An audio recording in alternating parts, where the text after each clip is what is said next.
You get around, you wanna fly, don't want you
στεναχωρείται κάποιον. Γιατί πιστεύω ότι έχει εξασφαλίσει εκ προημίου την εντολή του ελληνικού λαού. Ο ελληνικός λαός ξέρει και γνωρίζει, έχει αίσθητο και ξέρει ότι Δευτέρα στα ενία της χώρας πρέπει να είναι οι σοβαροί, οι υπεύθυνοι, οι αποτελεσματικοί, εκείνοι οι οποίοι δεν κολώνουν και μπορούν να φωνάξουν το όχι.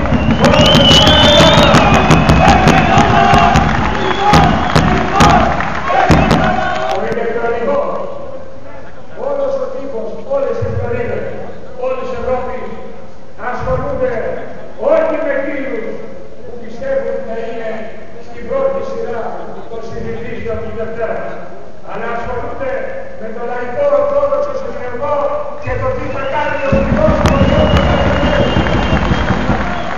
Η Κυριακή.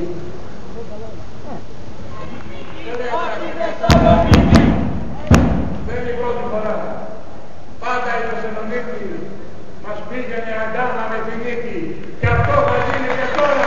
Έρχεται η νίκη από την Θεσσαλονίκη. Έρχεται η νίκη από την Θεσσαλονίκη. Μου λένε πώς πρέπει να ψηφίσει ο υπεύθυνος Έλληνας εκλογέας. Το πρώτο που ζητάω από τους Έλληνες να συνειδητήσουν την τραγικότητα και την χρησιμότητα του στιγμών και να καταλάβουν ότι τώρα πια μας έχουν αφαιρέσει και το δικαίωμα να είμαστε θυμωμένοι. Δεν μπορούμε εκεί που πέραν τη χώρα να είμαστε θυμωμένοι και να πάμε στις κάλπες θυμωμένοι. Δεν θα τους παίξουμε το παιχνίδι. Θα πάμε στις κάλπες με λογική, με μυαλό, για να αποδείξουμε ότι ακόμα δεν έχουμε απολέσει όλες εκείνες απαραίτητες νοητικές διαδρομές που θα επιβάλλουν στην Ελλάδα μια άλλη ελπίδα, μια άλλη προσδοκία την επόμενη μέρα.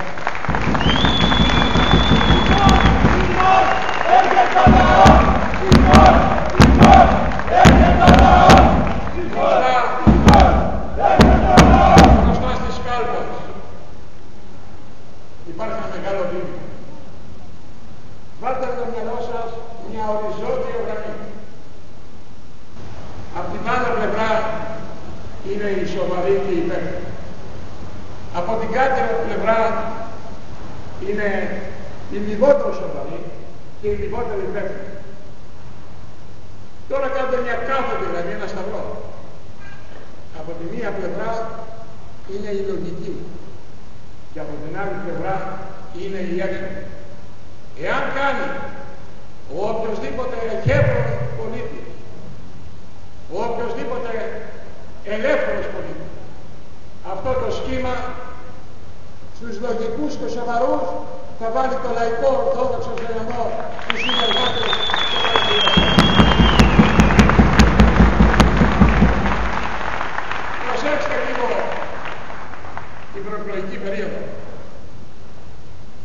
Ουδής ετόρπιζε μέσα σε τόση εμπάθεια, σε τόσο έντονο πολεμικό κλίμα. Κανένας δεν τόλμησε να τα βάζει μαζί. Όχι γιατί είμαστε οι ισχυρότεροι, οι δυνατότεροι με το μεγαλύτερο ποσοστά, αλλά κατάλαβαν και ο ένας και ο άλλος και λυπή μικρότερο ότι είμαστε το κόμμα της ευθύνης που δεν μπορεί να διοικήσουν τη σοβαρότητα, την αποφασιστικότητα και τη στιβαρότητα του λαϊκού ορθόδοξου λαού.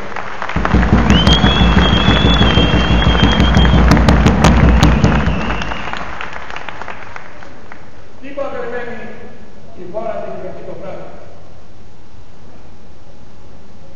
Ο καθένας τάζει πολλά. Ακούω τον κύριο Αντώνη Σαμαρά μπροστά σε αυτόν τον διάθετο πανικό που τον έχει καταβάλει να τάζει τα πάντα. Μου θύμισε τη στρατηγική του Παπαδρέου το 2009 που έλεγε λεφτά υπάρχουν. Το ίδιο πράγμα λέει.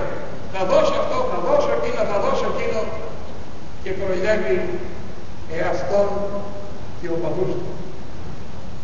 Ακούω τον κύριο Βενιζέλο, με αυτόν τον εξαιρετικά έντονο δημοκρατισμό που διαθέτει, να λέει ότι σε 3 χρόνια η χώρα θα βγει από τα δεσμά του μνημονίου.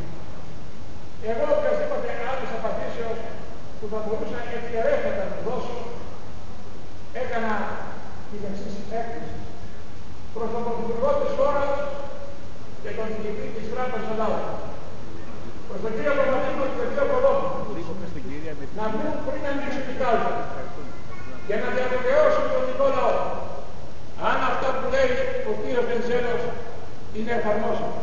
Εάν δηλαδή βγούμε από το μνημόνιο στα 3 χρόνια, εάν δεν απαντήσει ο Παπαδήμος, εάν δεν απαντήσει ο Βορόπουλος, τότε θα είναι ένοχοι στη σκοπούμενη διαστράπευση των πραγματικών προστατικών. Η χώρα δεν θα βγει το μνημόνιο ούτε σε 30 χρόνια. Μας έχουν δέσει και φάνηκε από την υπογραφή την οποία έβαλε ο κύριος Σαμαράς και ο κύριος Βενιζέλος, όχι στο μνημόνιο, αλλά στην επέσχυτη επιστολή προς την κυρία Λακά. Υπέγραψαν οι άνθρωποι όπως δεν ταιριάζει σε κανέναν Έλληνα, ανεξαρτήτως ηλικία, μορφώσεων ή φίλων. Υπέγραψαν ότι όσα χρόνια πολιτεύονται δεν θα ασκήσουν ποτέ πολιτική ενάντια στις ρυθμίσεις του μνημονίου. Τι μπορούν λοιπόν αυτοί να πράξουν? Πώς μπορεί λοιπόν ο κύριος Σαμαράς να τάζει αριστερά και δεξιά ότι μπορεί να κάνει εκείνο και το άλλο, όταν όλα αυτά περιγράφονται σε 600 σελίδες του μνημονίου? Κοροϊδεύουν, και το λέω άλλη μια φορά, τον εαυτό του και προσπαθούν να κοροϊδεύσουν και τους Έλληνες. Τους διέψευσαν με τον νέο κατηγορηματικό τρόπο σε όλες αυτές τις απόπειρες ότι δίθεν μπορούν. Ο προϊστάμενος της Τρόικα, ο κύριος Μος Μαντίας, η ελληνική κυβέρνηση και το κοινοβούλιο στην κρίση νομοθέτησαν ότι στην Ευρωπή, στον φορέα αυτό υγείας, θα πούν αυτό και αυτό το ταμείο. Εμείς το καταψηφίσαμε. Δεν έχει σημασία όμως. Έγινε νόμος του κράτους. Εννοείται ενός κυρίαρχου του κράτους. Και πριν στεγνώσει το πελάτη, και ενώ είχε αρχίσει η προεκλογική περίοδος, άκουσον, αυτός ο κύριος της Ευρωπαϊκής Ένωσης έστειλε μια επιστολή και λέει σε αυτούς τους κυρίους: ποιος σας έδωσε το δικαίωμα να σκεφτείτε αυτό? Σας το απαγορεύω, ανακαλέστε την απόφαση του Κοινοβουλίου, πάρα αυτά. Αυτή είναι η Ελλάδα που σήμερα. Δεν κάνει κουμάντο η κυβέρνηση. Δεν κάνει κουμάντο το Κοινοβούλιο. Δεν θα κάνει κουμάντο η κυβέρνηση των αλληλεγγύων. Δεν μπορώ να το σέβομαι. Και δεν μπορώ να κοροϊδέψω τον λαό. Και έχω ένα μεγάλο προνόμιο. Ένα εξαιρετικά προνόμιο που δεν το έχουν όλοι. Ουδέποτε πρόδωσα όπως πρόδωσαν άλλοι, ουδέποτε είπα ψέματα στον ελληνικό λαό, ουδέποτε έγραψα την Ελλάδα.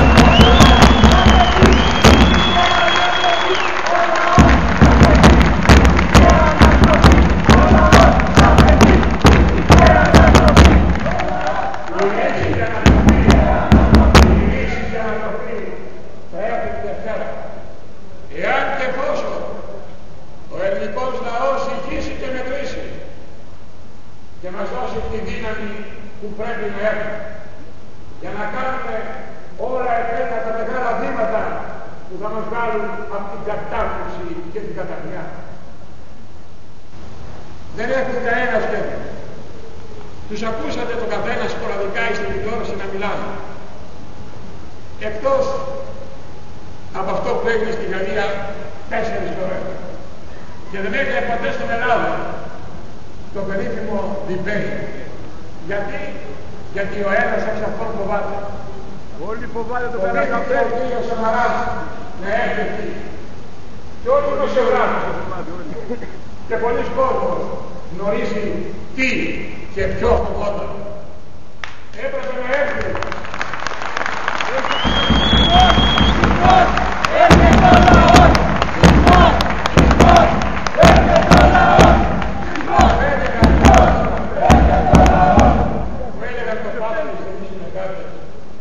Ότι θα καμπεί και θα έρθει.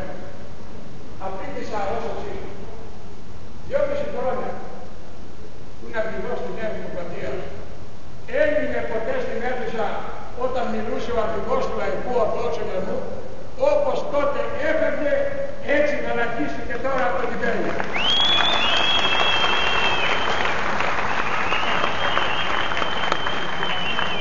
Εγώ ακόμα ζητώ έστω και τελευταία ώρα να βρεθεί ένας τρόπος για να κάνουμε μια συζήτηση.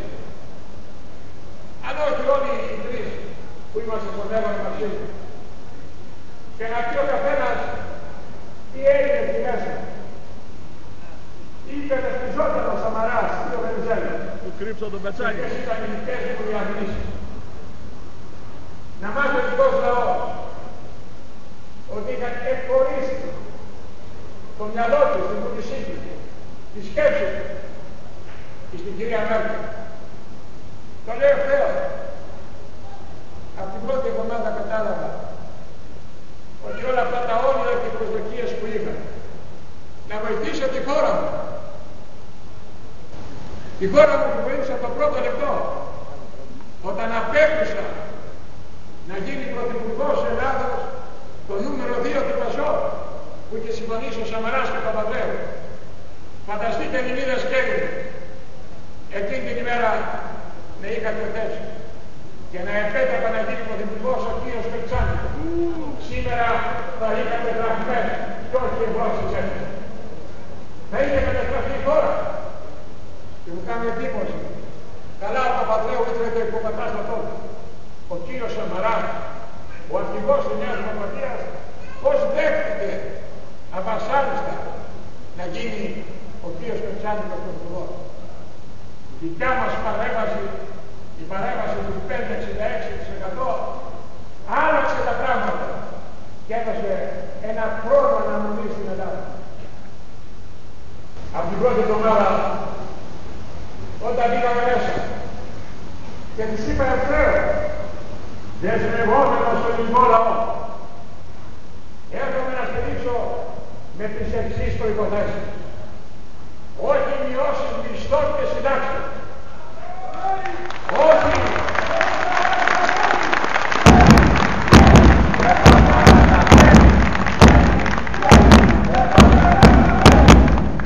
Όχι απώλεια εθνικής κυριαρχίας.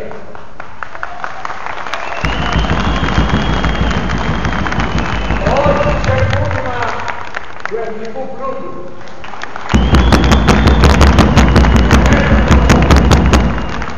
Έλεγχος αξιός της λαθρομετανάστευσης.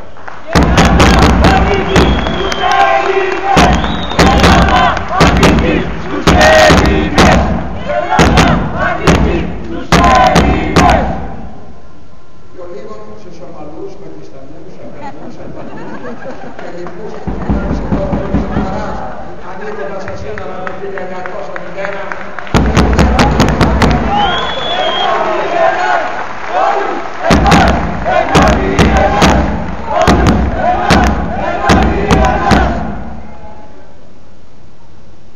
Που λένε τι θα γίνει με τον Παρανάτη.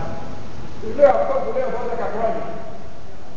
Και όταν το έλεγα εγώ αυτό στη γέννηση αυτού του κόμματος, με λέγατε ακραίο και φασίστα. Τώρα όλοι αυτοί που με έβουσαν ακραίο και φασίστα έχουν υιοθετήσει το πρόγραμμα του Λαϊκού Ορθόδοξου Κεραμού για την Ελλάδα.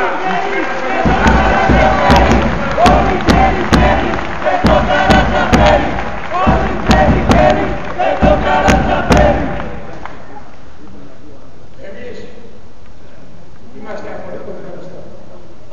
Η χώρα με 2 εκατομμύρια μετανάστες δεν μπορεί να σηκωθεί. Η χώρα χρειάζεται να παλαιθεί από αυτό το βάθο. Πέρα από την εγκληματικότητα, πέρα από την να χάσει την ασφάλειά μου. Πέρα βλέπω αυτή τη γυναίκα έξω από το σπίτι μετά τη σύση του δύο. Πέρα όλων αυτών κοστίζουν 12 δισεκατομμύρια στο κράτος. 12 δισεκατομμύρια βγάζουν κάθε χρόνο στη χώρα του. Με τα εμβάσματα. Με ένα, αν θέλετε, εξευτελιστικό τρόπο εις βάρος των Ελλήνων. Όσοι από εσάς έχετε συναλλαγές με τις τράπεζες, γνωρίζετε πάρα πολύ καλά ότι πρέπει να πάτε ασφαλιστική και φορολογική ενημερότητα. Έχετε Χρήστο Αρβανίδη.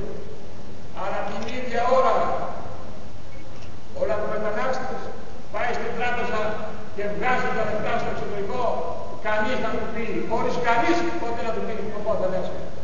Αυτά τα 12 δισεκατομμύρια τα χρειάζεται η Ελλάδα. Εάν δεν είχα αυτή τη διαρροή των 12 δισεκατομμυρίων, δεν θα είχα αυτό το έλλειμμα για το οποίο σήμερα είμαι στο στόχαστρο όλων των ανθρώπων. Θα παραδούμε. Και χαίρομαι που υιοθέτησαν κι άλλοι αυτό που είπα. Ότι έχουμε το θάρρος και την δύναμη, τη στιβαρότητα και την αποφασιστικότητα να βγούμε από το Δουβλίνο 2 εκεί που μας έβαλε ο Σιμίτης και να σταγίσουμε τα σχετικά έγγραφα.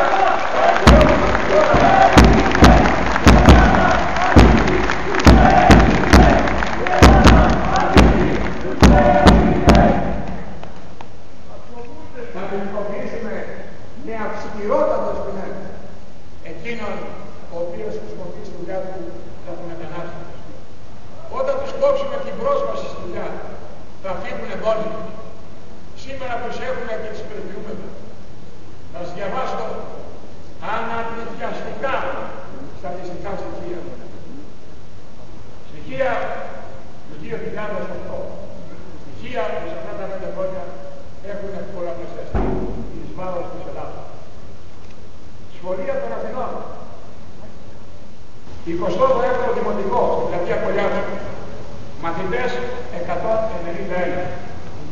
Έλληνες 52. Λαθρομετανάστες 139. 22ο σχολείο, 26ο πλατεία Μελική. 256 μαθητές. 106 Έλληνες, 150 λαθρομετανάστες. Έχω 20 περίπου σχολεία. Παιδείο του Άρους, 165ο σχολείο. Μαθητές 150.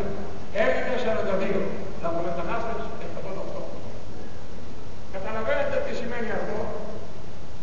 Σημαίνει το δικό μας το παιδί καθυστερεί την εκμάθηση γιατί δεν μπορούν να παρακολουθήσουν τα παιδιά των μεταναστών που δεν ξέρουν επαρκώς τη γλώσσα. Δηλαδή δεν μαθαίνουν τα γράμματα που πρέπει το δικό μας παιδί, γιατί πρέπει να πάνε με το ρυθμό μάθησης που έχουν τα μετανάστες. Και την αύριο, όταν φτάνουν πλέον στα πανεπιστήμια και πάνε να ανταγωνιστούν με φοιτητές άλλων πανεπιστημίων, έχουμε ένα έλλειμμα. Και δεν αντέχω. Και τρυπάει η καρδιά μου όταν βλέπω τον ανθό της Εθνικής Νορέας. Τα παιδιά με πτυχία, με bachelor, με master, με δακτορικά, να φεύγουν στο εξωτερικό. Φαίνεται ότι καλύτερο διαθέτει η Ελλάδα για να έρχεται μέσα στη θέση τους Σομαλοί, Πακιστανοί και Αφγανοί, ο κατημάς το χορό εδώ στην Ελλάδα. Να επιτέλους.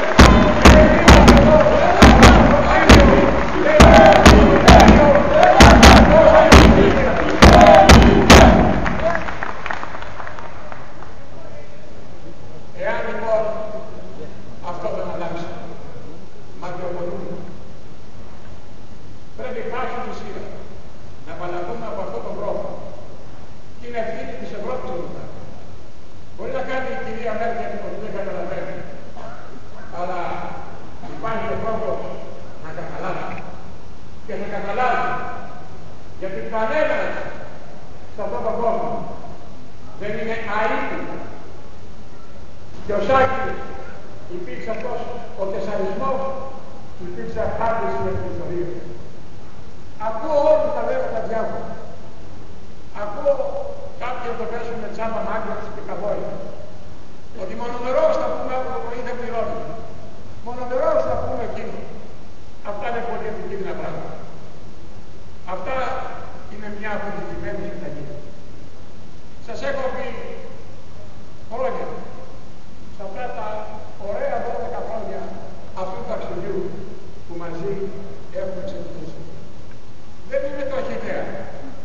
γιατί πάντα υπάρχει μια πτέρνα χείλη. Είμαι του Οδυσσέα και η Τρία έπεσε από μέσα.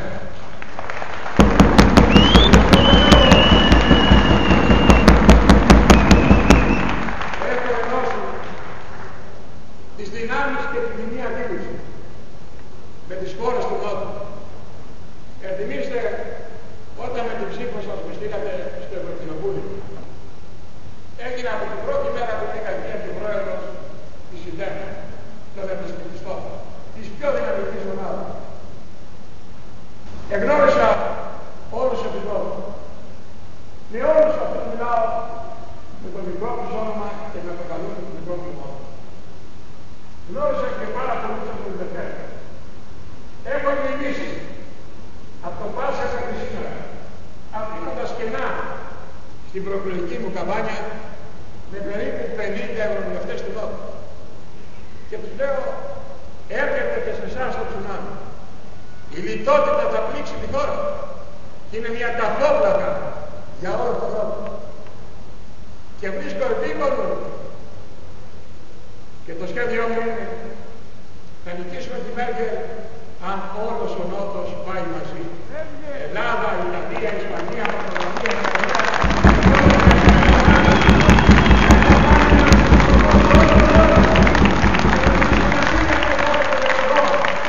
να πάω εκεί με τις πολιτείες, να ξεσηκώσω και να πω πάμε πάνω, να αλλάξει η πολιτική της λιτότητα. Και σε αυτό το πλαίσιο έρχεται και ταυτίζεται μια μεγάλη μεσαιωνικότητα. Ο πρώην πρόεδρος της Ευρωπαϊκής Ένωσης, ο Τρόμπ, και λέει ακριβώς τα ίδια πράγματα.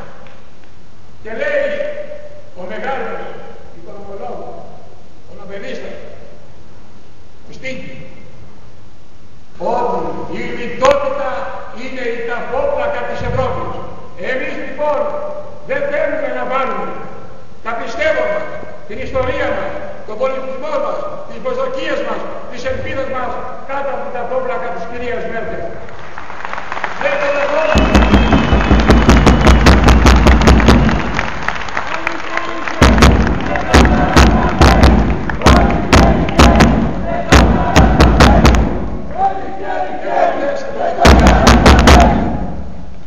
Και προχτές στην Πρωτομαγιά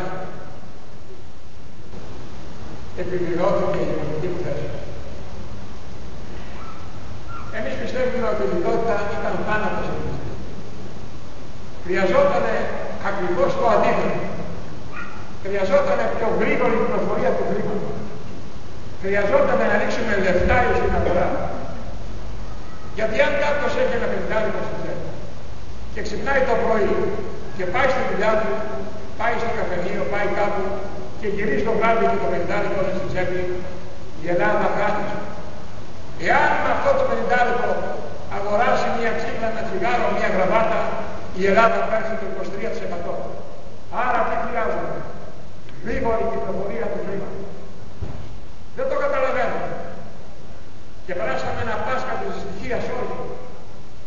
Και βλέπαμε νεκρούς του δρόμου. Αλλά την Πρωτομαγιά έβλεπα πολλά αποτύπητα. Μου έλεγε κορυφαίο του ζωγράφου σε Θεσσαλονίκη, ο Κώστας ο Δασκαλέγας, ότι έκανε περίπου 2,5 ώρες να γυρίσει από την Αλβανική. Και το εξήγησε την τρύπα, κατάλαβε γιατί. Γιατί λόγω των εκλογών κυκλοφόρησε χρήμα στην αγορά. Ζεστάθηκαν καρδιές και πορτοφόλια και βγήκε έξω ο κόσμος και χάλασε λεφτά. Εμείς αυτό θέλουμε. Γρήγορη κυκλοφορία του χρήματος και όχι να σας αφήσουμε σε ζευγάρια.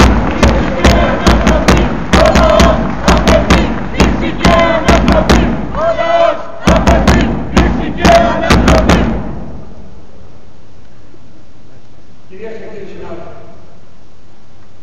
εμείς δεν είμαστε το κόμμα της εξαπάτησης. Είμαστε το κόμμα της εργατικότητας. Οι βουλευτές της πολιτικής ομάδας είχαμε ένα εκπληκτικό ρεκόρ. Είμαστε μόλις 16. Είχαμε περισσότερες ερωτήσεις από όλα τα κόμματα. Περισσότερες ομιλίες από όλα τα κόμματα. Περισσότερες ομιλίες από όλα τα κόμματα.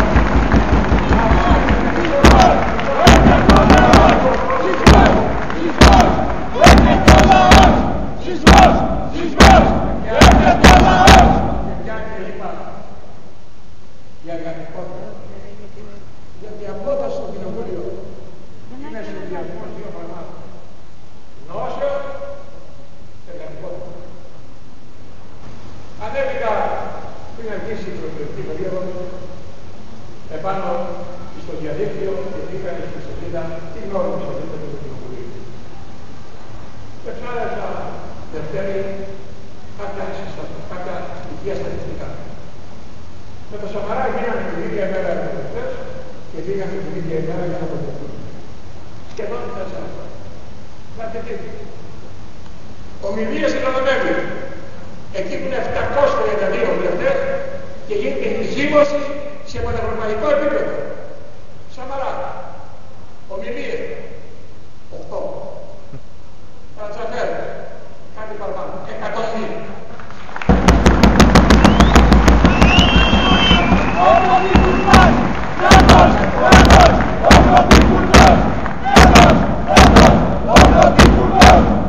Εάν ελαμβάνω την κόψη 100 ώρες, τότε ήμουν πολιτικός αυτό.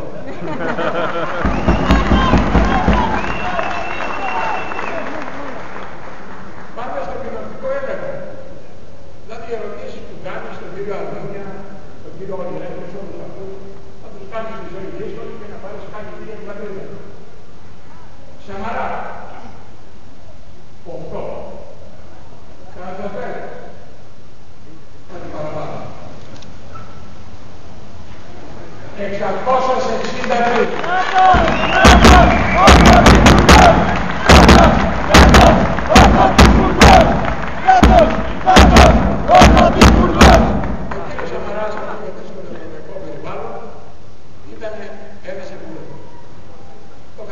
Έγινε αντιπρόεδρο στην κοινωνιστική ομάδα που εντάχθη το κόμμα μας, το οποίο Σαμαράς ήταν με κάποια διαφορά. Αλλά στην κυρίαρχη Επιτροπή Εξωτερικών και Άμυνα του Κοινοβουλίου ήταν ο Καρατζαφέρ. Παρότι αυτός είναι ο εξωτερικός εξωτερικός. Τώρα βέβαια υπάρχουν και κάποια άλλα σε την Παρτιδία που ίσως και να βρουν κάτι, αλλά νομίζω ότι το έχουν διαπιστώσει αυτό και στο Ελληνικό Κοινοβούλιο. Ότι το 2005 η Ευρωπαϊκή Λίγα στην Γενέβη με επέλεξε ως το καλύτερο λίμπερα του Ευρωπαϊκού Κοινοβουλίου.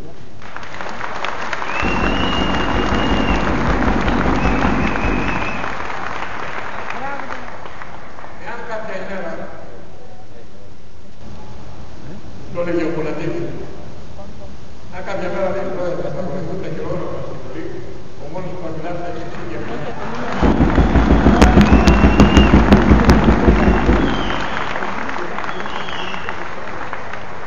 Να φανταστείτε, και αυτά είναι τα ωραία που ήθελα, τα λεγόμενα και παραπολιτικά. Να μιλήσουμε για την γινόταν εκείνες τις νύχτες στο Μέγαρο Μαξίμου, όπου ξαφνικά υπήρχε μια συνεννόηση και πάση περιπτώσει, αλλά ταυτοχρόνως ήταν και κάτι οι οποίοι είχαν τη γραφτά από το σπίτι τους και διαβάζανε μέσα κάθε λέξη. Και αυτό είναι σε κύριε πολιτικές δεδομένες εναντιατάσεις. Όταν λοιπόν πήγαμε μέσα μια εβδομάδα και είχε περάσει σε να ενώνω την κουβέντα, διαπιστώνω ότι αυτά τα οποία είχαμε βάλει ως όλους εμείς ξεστράτησαν. Και αποφάσισα κάθε φορά που πήγαινα να καταθέτω μία επιστολή με τις θέσεις μας, γιατί ήξερα την επόμενη μέρα θα βιαστούν. Είναι η λεγόμενη λευκή βίβλος που έχετε διαβάσει όλοι. Όποιος διαβάζει η λευκή βίβλο, ψηφίζει λαό. Και γι' αυτό πρέπει να τις μοιράσουν στον κόσμο του πολιτικού αύριο. Θα αφήσουμε μια λευκή βίβλο. Έρχεται ο λαός!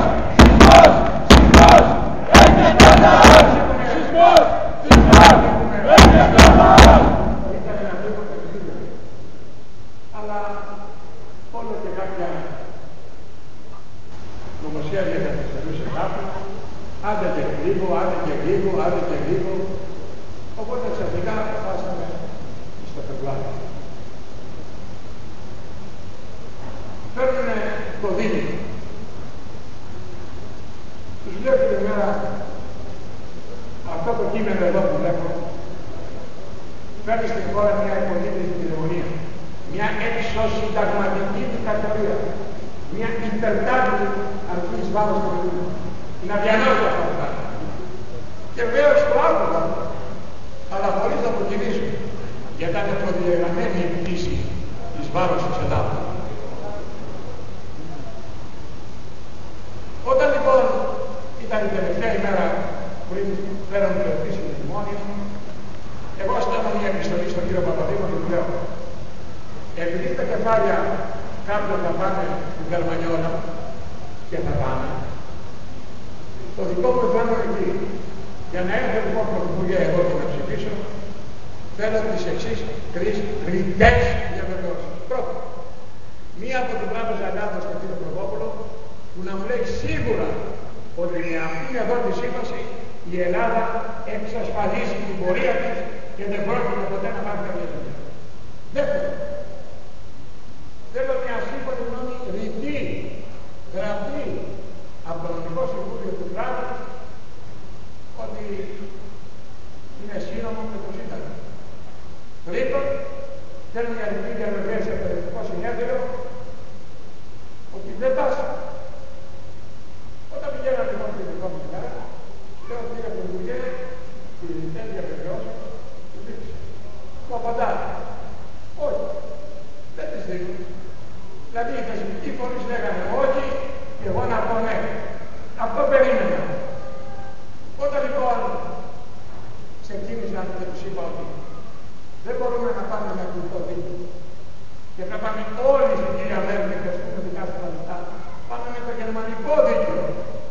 Το γερμανικό δίκαιο, ξέρουν οι δικηγόροι, δεν κάνει εύκολα κατασχέσεις του αντίον του αγγλικό, που με μία απόφαση σε ένα περιφερειακό δικαστήριο του Λονδίνου θα μας πάρουν οποιαδήποτε πλησία στο εξωτερικό και με μία περισσότερη και πιο έντονη απόφαση και ό,τι έχουμε στην Ελλάδα. Μου είπαν όχι. Τους είπα ότι δεν μπορεί να έχουμε σε κάθε βιβλίο και έναν επίτροπο όσο και υπουργό. Μου είπαν όχι. Τους είπα ότι κύριε δεν θα κόψουμε τις συντάξεις. Δεν θα κόψουμε το κουλούρι του παππού που παίρνει στο λεπτοδότη. Και έγινε μια μάχη 6 ώρες. 6 ώρες. Και στο τέλος τους έπεισα ότι δεν έπρεπε να γίνει. Και αφού λοιπόν είχε γυρίσει όλη η ομάδα στα δικά μου την θεματολογία και συμφωνήσαμε, πετάει και ο κύριος Βενιζέλος, ο οποίος είναι Ερυθρίας, ζητά την ψήφο του ελληνικού λαού και λέει το εξής: ωραία, συμφωνήσαμε. Ποιοι συμφωνήσαμε? Ο Πρωθυπουργός, ο Αντιπρόεδρος, οι τρεις πολιτικοί αρχηγοί, οι 5 ισχυρότεροι άντρες της χώρας. Συμφωνήσαμε να πάρουμε όμως τον κύριο Πόλεμο, όπως τον ιστορικό, να τον παρακαλέσουμε. Τους μίλησα σε άπλες γενικά και σηκώθηκαν και έγινε από τη μέσα. Δεν θα μπορούσα να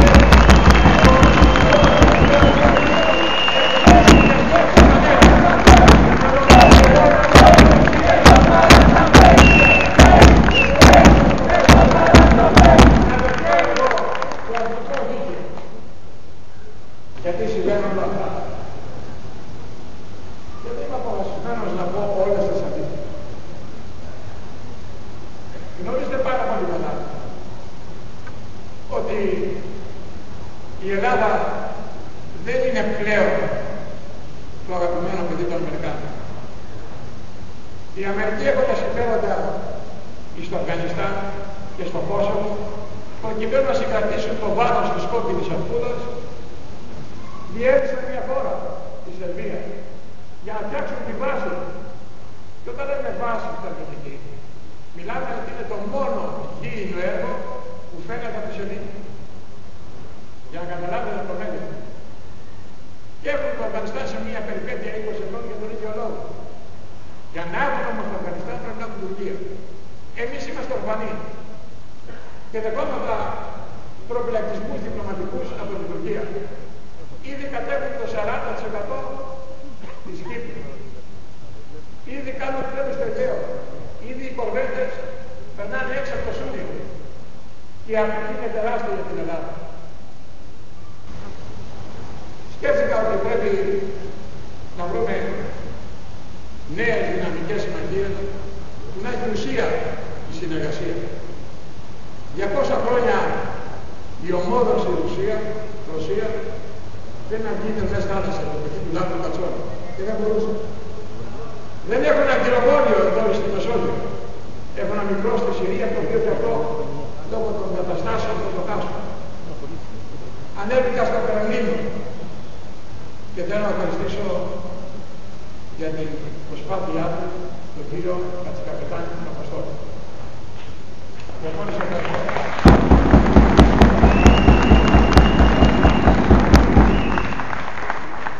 Πήγα λοιπόν στο Κρεμλίνο και τους είπα ότι διαζόμαστε την άλλα πεντήσεως.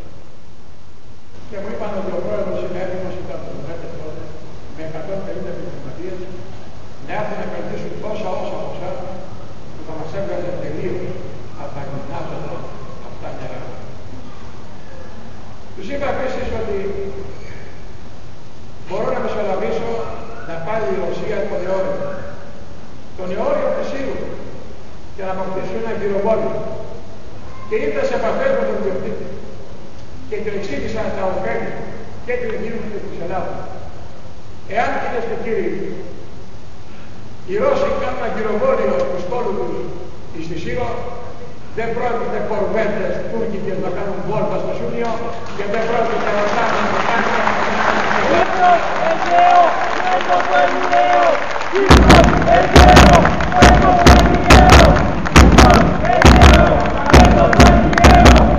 Αντιλαμβάνεστε βέβαια ότι αυτό δεν ενθουσίασε καθόλου τους Αμερικάνους. Πριν κάνω προσβελώ στην Αθήνα, μου εξήγησαν και όντως ότι αυτά είναι απαγορευτικά.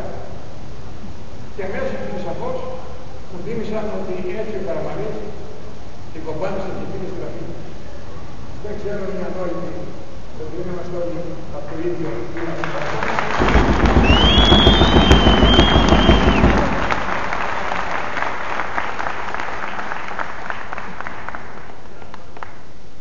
Λένε ανοήτως κάποιοι εδώ και 30 χρόνια.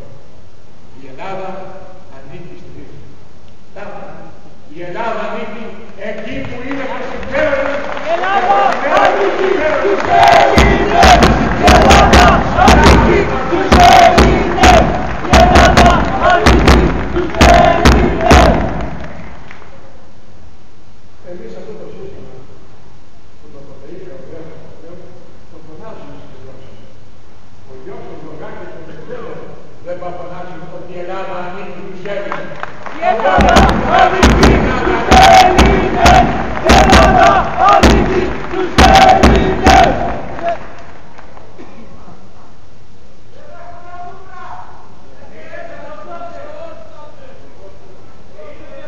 Και γι' αυτό δεν θα μπορούν να έρθουν να μιλήσουμε στην τηλεόραση. Ακριβώς να τα κάνουν νούμερα.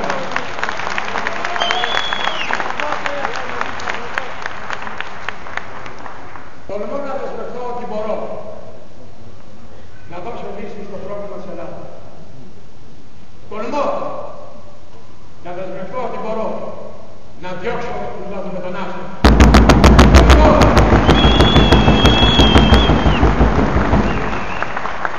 Τολμώ να δεσμευτώ ότι μπορώ να εξασφαλίσω στην Ελλάδα μια αυτάρκεια και μια επάρκεια. Έχουμε το μεγαλύτερο εμπορικό στόλο του κόσμου. Πώς θα το χρησιμοποιήσει η Ελλάδα?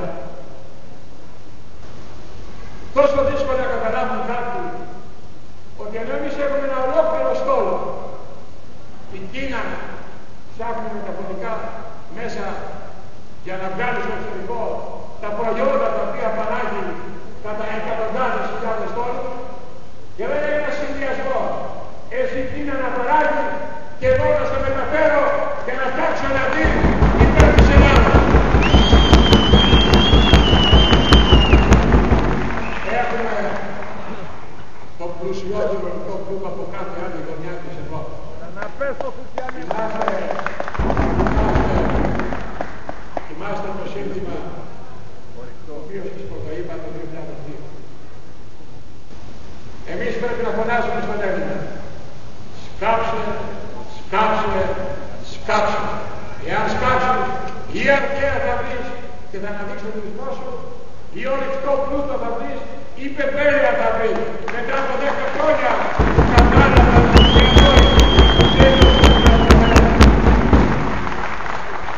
και όταν πριν από 5 χρόνια στη Βουλή και το θυμούνται οι βουλευτές, Στην ώρα του Πρωθυπουργού είχα τον κύριο Κώστα Καραμανία απέναντι, του μίλησα για ΑΟ. Ήταν η πρώτη φορά που στο Εθνικό Κοινοβούλιο ακουγόταν η λέξη ΑΟ. Και ο Πρωθυπουργός της χώρας δεν ήξερε την ΑΟ και γυρίζει και λέει στον Μαρινάκη, τι λέει ο Καρατζαφέρ. Με αυτούς θα πάνε μπροστά, κυρίες και κύριοι. Με αυτούς οι οδαπίες πρόκληση τον κύριο Παπανδρέου,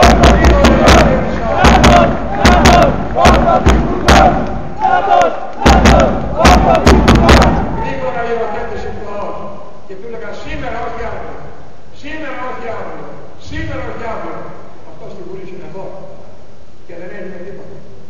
Όταν λοιπόν κάποια στιγμή με φώναξε το Εθνικό Μέγαρο τότε με τις ανάγκες, μου λέει τι φώναζε σήμερα και όχι αύριο. Γιατί έβλεπα ότι ερχόταν στη Μέγαρο. Φαινόταν ερχόταν η Αντάρα και αν έρθει μου το πάρα, μετά από 10 χρόνια θα βρίσκαμε ασφαλή ηγεσία για να συνυπογράψει όπως πρέπει στην υιοθέτηση της ΑΟ. Και δεν το κάναμε.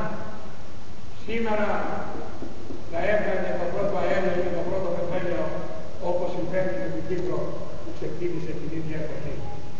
Και μπόρεσε η Κύπρο να σηκώσει ανάστημα και φοβάται η Ελλάδα. Φοβόνται οι Έλληνες? Όχι.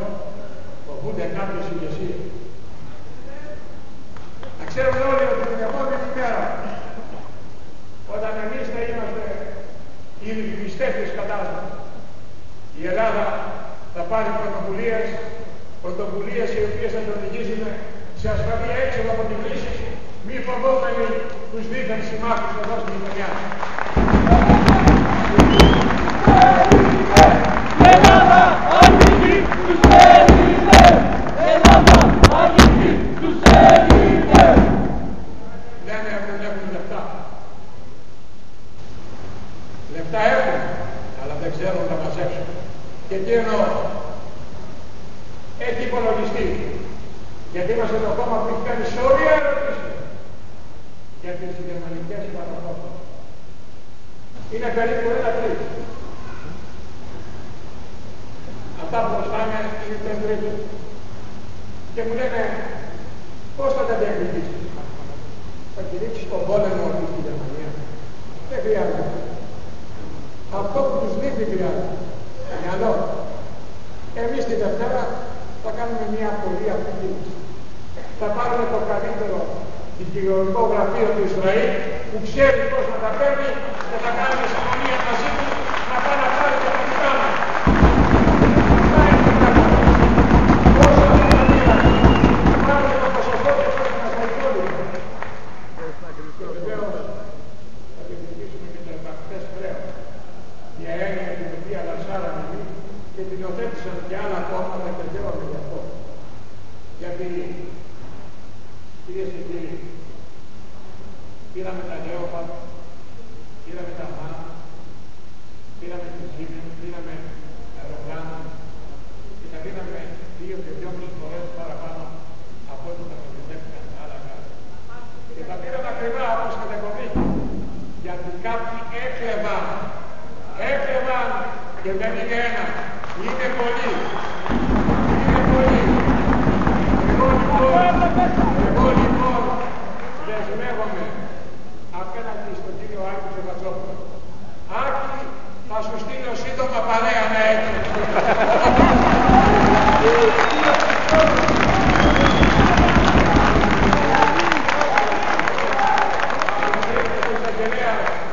Και λέει, θέλω να ελευτεί ο Σεβατσόπουλο, τα υπόλοιπα μέλη του ΚΙΣΕΑ και οι υπουργοί μετέπειτα της Νέας Δημοκρατίας. Φωνάξαμε όλοι εμείς και λέγαμε όλους τους εισαγγελέας, όχι μόνο το Πολιτικό Κόμμα, και συμφώνησε η Νέα Δημοκρατία με το ΠΑΣΟΚ, δεν θα αγγίξουμε το ΚΙΣΕΑ, δεν θα αγγίξετε το Μενομάκι και το Πολιτικό. Και θα κάναμε πλακάκια. Και να παίξω. Γιατί στο ΚΙΣΕΑ τότε είχα συμπογράψει μαζί με τον Άκη ο Σιμίτης, ο Βενιζέλος, ο Σκανδαλίδης, όλοι αυτοί που σήμερα διεκδικούν την ψήφα του ελληνικού λαού. Δεν πήγαν όμως στο εισαγγελέα. Και ρωτώ, πόσες τέτοιες υποθέσεις εκκρεμεί υπήρχαν την ημέρα που έκλεισε η Βουλή. Μία. Πόσες εισαγγελικές παραγγελίες υπήρξαν? Μία, δύο, τρεις, 5, 7, 10. Πόσα σκάνδαλα δίκαιο ο εισαγγελέας στον Λιβάδο και ζητούσε από την Βουλή να του ελευθερώσει τα χέρια? 15, 20, 86 περιπτώσεις απάτησαν να κάνουν εισαγγελέα και τους κουμπουλώσαν για τις 86. Αυτές θα ανοίξουμε την Δευτέρα το πρωί. Αυτές θα ανοίξουμε την Δευτέρα το πρωί. Γιατί δεν το δέχομαι να βλέπω μανάδες και πατεράδες στην ανεργία, παιδιά πεινασμένα και οι κλέφτες να απολαμβάνουν τα κλεμμένα. Δεν το αντέχουμε. Για να μπορέσουμε και μόνο να συνεισφέρουμε ένα ψίχουλο δύναμη στο φιλότιμο των Ελλήνων, πρέπει να κλείσουμε φυλακή τους επίορκους κλέφτες, τους εμάτες.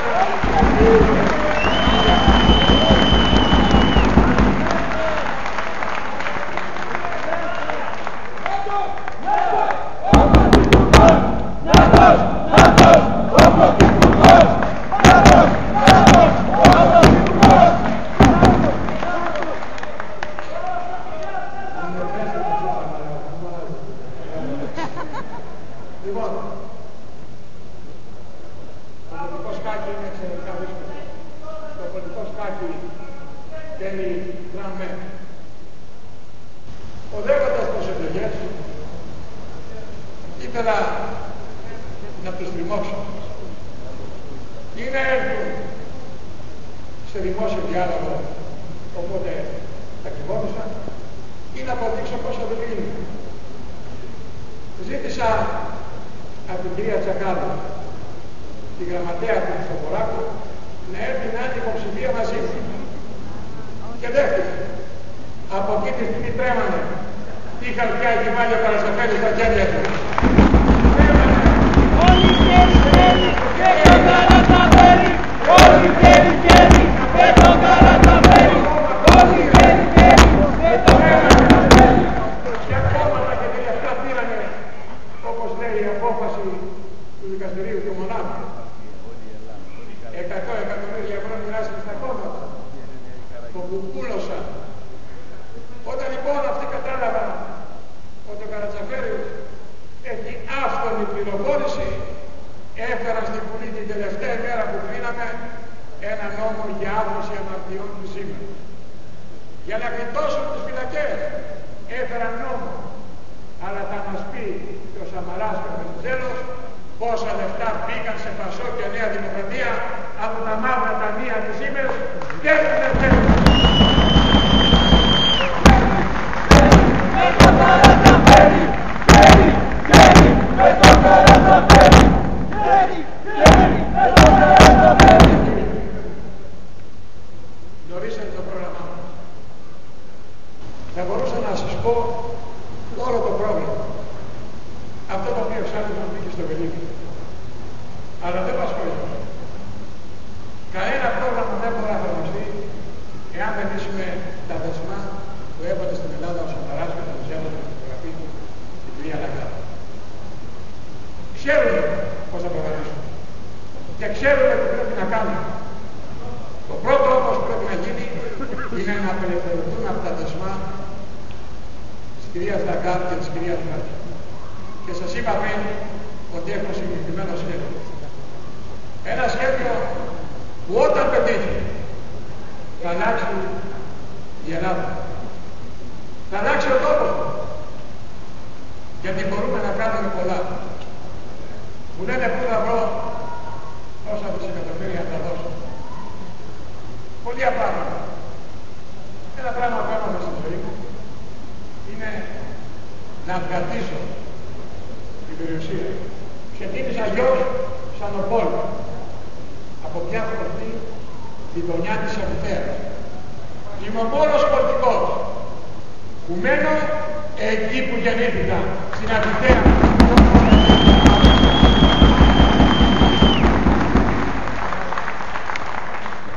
Ο πατέρας μου δεν ήταν πρωθυπουργός, δεν ήταν πρόεδρος Δημοκρατίας. Δεν ήταν μεγαλογιατρός θανάτου. Ήταν ένας εργατικός αναπόλου. Αισθάνομαι υπερήφανο για τον πατέρα μου, γιατί μου έμαθε κάτι που δεν έμαθε κι άλλοι. Να δουλεύω σκληρά, να τεχνητώ και να κερδίσω. Θα σας πω για μια χρονιά από την ιστορία μου. Ήταν το 1970, παιδί. Μου ζήτησαν να πάω στην Αμερική, όταν έκανα εκπομπές στο ραδιόφωνο στην τηλεόραση, να παρουσιάσω τα διεθνή κατηστία Ελληνίδων από όλο τον κόσμο.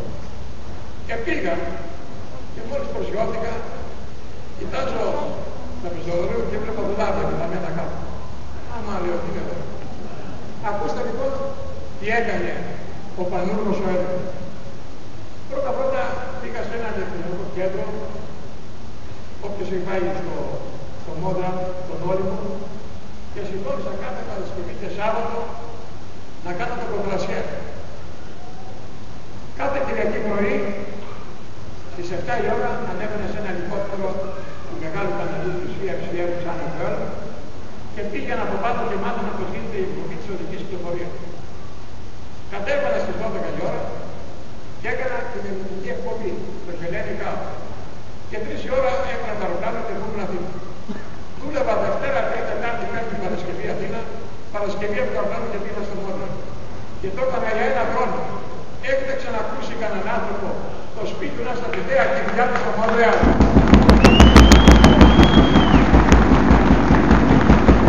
Έτσι είναι το μάθημα που θέλω. Και θέλω να εργαστώ με την Ελλάδα.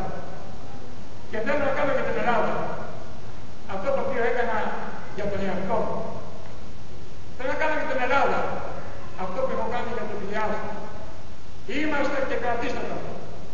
Είμαστε το μόνο κανάλι, το μόνο μέσο ενημέρωσης στην Ελλάδα που δεν κοστάει €1 σε εφορία, σε ΦΠΑ, σε ΙΚΑ, σε εργαζόμενους. Είμαστε το μόνο κανάλι που δεν έκανε μείωση ούτε €1 στο μισθού. Είμαστε το μόνο κανάλι που δεν απέτυχε τον άνθρωπο όταν 902 του μισθού κόμματος Ελλάδος, του κόμματος των εργατών, απέτυχε το μισό προσωπικό και έκανε μείωση μέχρι το 40%.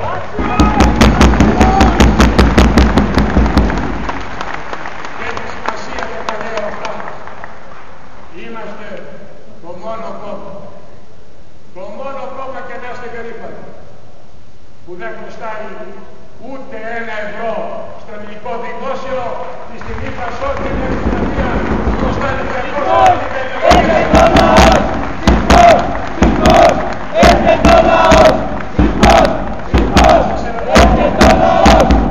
Σας ερωτώ, Ελληνίδες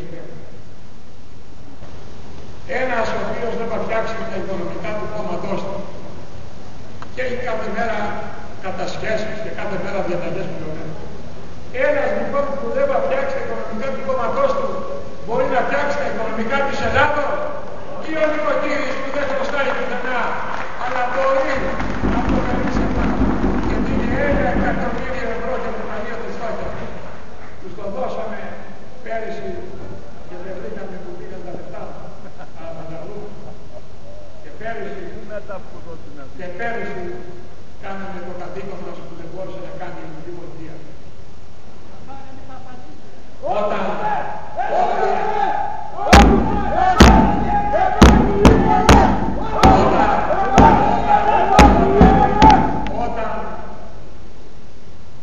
βλέπω ότι ο κύριος του έθνου έχει κάνει 40 γάλματα του Μεγάλου Αλεξάνδρου, σκέφτηκα ότι είναι αδιανόητο η πατρίδα για 40 χρόνια να μην μπορεί να γίνει ένα τριάδιο του Μεγάλου Αλεξάνδρου.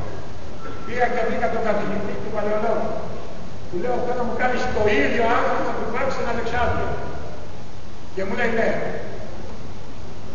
Το πληρώσαμε σχεδόν $500.000. Και σήμερα ο Μέγας Αλέξανδρος στην Εθνική Οδό στο 2 απελύει την ανατολή. Και μας δίνει την πορεία του Έλληνα. Την πορεία του Έλληνα. Είναι ελληνική! Είναι Μακεδονία! Είναι ελληνική!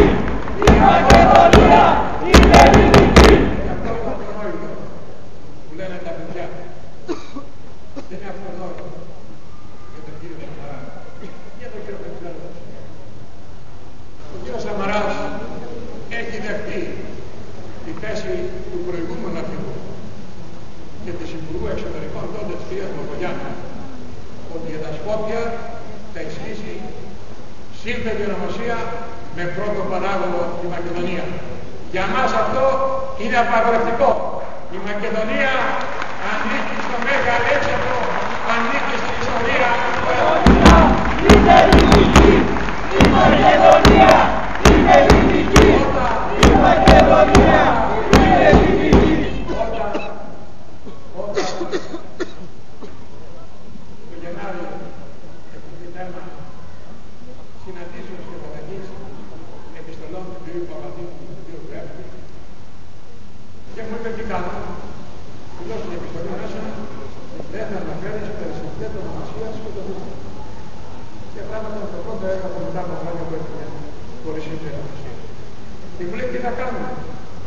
Του λέω κοιτάς που μου ξέρετε. Εάν όμως εσύ προκρίνεται ένα άλλο όνομα που έχει μέσα η λέξη Μακεδονία ή παράγωγο, πάμε σε δημοψήφισμα και να δείτε τι θα κάνει ο ελληνικός λαός.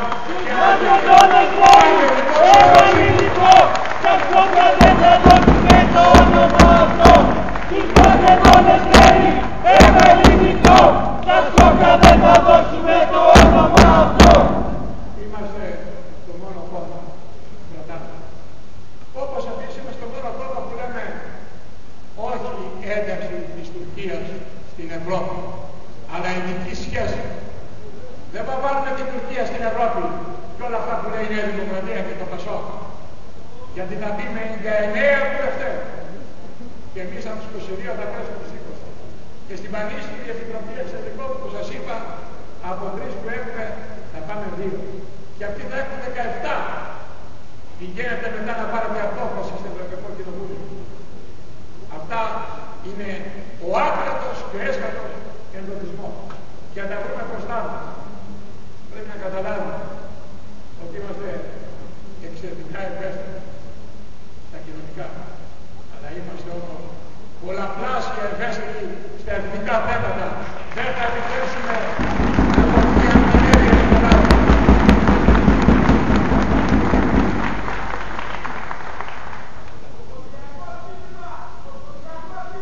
Και βεβαίως είναι ο μήνας.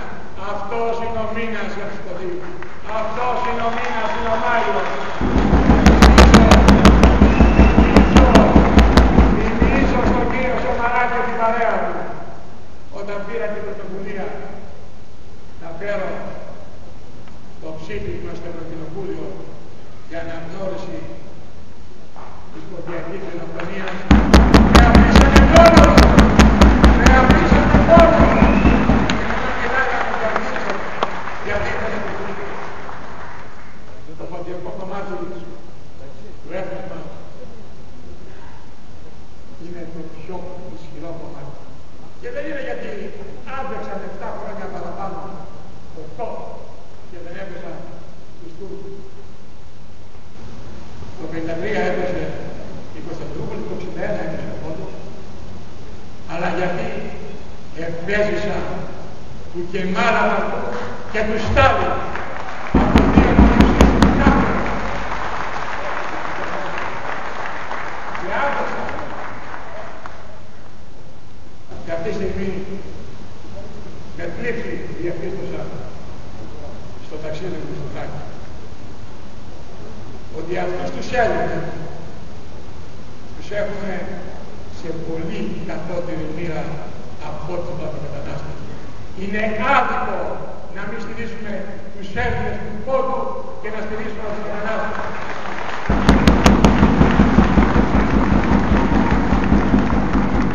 Το ίδιο πόνο διέκρινα και στα μάτια ενός μεγάλου πολιτικού ελληνικής καταγωγής που συνάντησα εδώ στη Θεσσαλονίκη πριν από 2 εβδομάδες.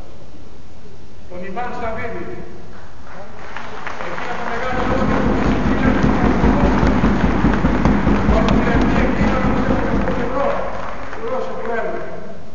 η Ελλάδα ακόμα δεν έχει συνειδητοποιήσει ότι από τέτοιες επαφές μπορεί να γίνει και ευμένη. Είναι μεγάλη μας η διαφορά στον τρόπο που σκεφτόμαστε. είναι εντελώς άλλος ο κώδικας του κοινωνίου. Το λέω άλλη μια φορά. Μπορώ να βρω λεπτά. Το έκανα πριν ακριβώς 2 χρόνια και το ξέρουν οι βουλευτές του κόμματος. Ο Κυριάκος ο Μηδόπος που έφυγε πάλι. Όταν μας έφεραν με εκείνο το διάγγελμα από το Καστελόριζο ότι τελειώσαμε,